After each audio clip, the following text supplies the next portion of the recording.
We expect our kids to be tested in school, but you might be surprised by the content of some of those test questions. Joining us to discuss the issue, Dr. Terry Stoops. He is the director of the Center for Effective Education at the John Locke Foundation.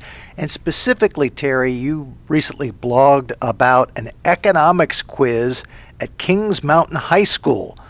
Why was this something that caught your attention?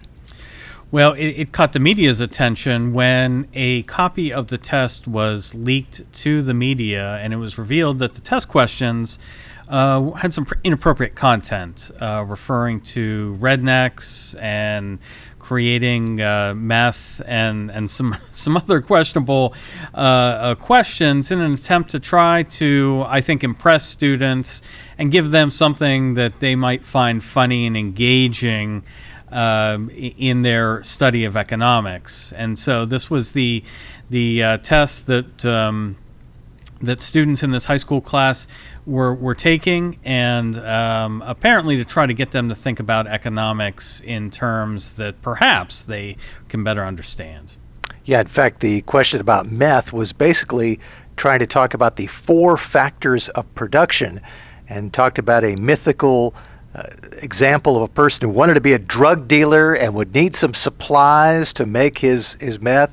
Another question talking about starting an assassination business that specializes in murdering rednecks with minivans.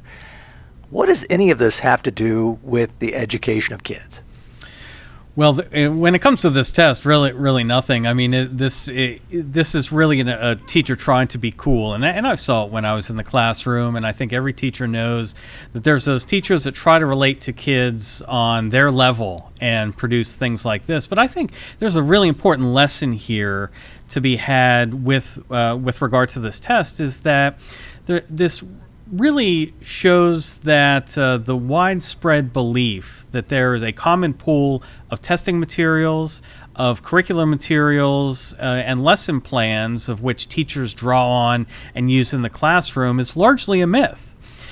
Here's an example of a teacher that created a test for his class that had all these objectionable things on it, that would never pass muster if it were subject to review by his supervisor or some sort of entity that is tasked with reviewing lesson plans and assessments to ensure that they are appropriate for classroom use.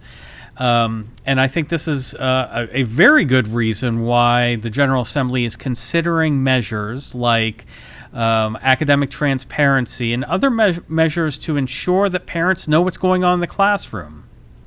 Now, some people might say, well, we don't want Raleigh deciding every test that's going to come before every student. But at least in this case, these questions might have been thrown out had a department head, a principal, someone else within the school seen them and said, yeah, you can't ask this. That's right. But even within the school, teachers are given a great deal of autonomy when it comes to developing their own curriculum, their own assessments, as long as they are loosely aligned to state standards. And so the question is not so much of who should control or be put in control of creating the materials that are given to students in the classroom. The question really is that are we giving those students the best materials available in order to maximize learning and to maximize retention of the material? And this is a clear example that of no, we're not really doing that. We're allowing teachers to be on their own devices and to try to create the types of materials that they think are funny or engaging, but are not necessarily based on research or based on best practices. And of course, teachers aren't really taught when they go to a university to become teachers how to create these types of materials. It's just not part of their expertise. Their expertise is delivering materials.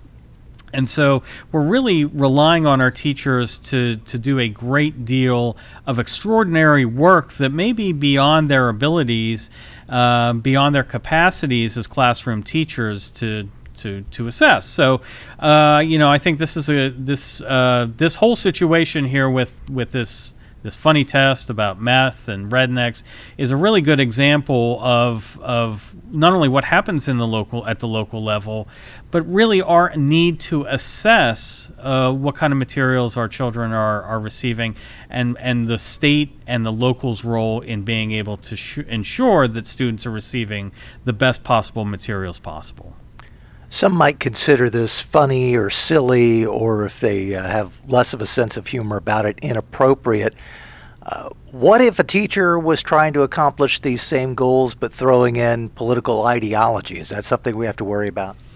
Well, it definitely is. And I'm a member of the Lieutenant Governor's Facts Task Force, and this is the task force that basically looks for instances of indoctrination in the classroom, has solicited over hundreds of individuals submitting materials to the Lieutenant Governor's office for the review of the task force. And we've seen examples of individuals trying to use their position as teachers to advance a political or ideological point of view and impose that on the students.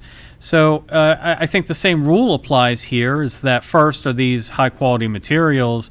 And usually they're not. They're just attempts to indoctrinate students. But shouldn't parents know what's going on in the classroom? Shouldn't there be some accountability for these teachers with regard to what they are giving their students? And do we have any mechanism in place that allows parents to play a role in assessing these materials? And at this point, we really don't. And I think the House budget goes a long way in trying to get parents play a much more integrated role in ensuring that curriculum materials are appropriate for the children that attend schools, but also ensuring that there's an added level of accountability that currently doesn't exist when it comes to classroom assessments and materials and lesson plans. Dr. Terry Stoops is the Director of Center for Effective Education at the John Locke Foundation. Thanks so much, Terry. Thank you.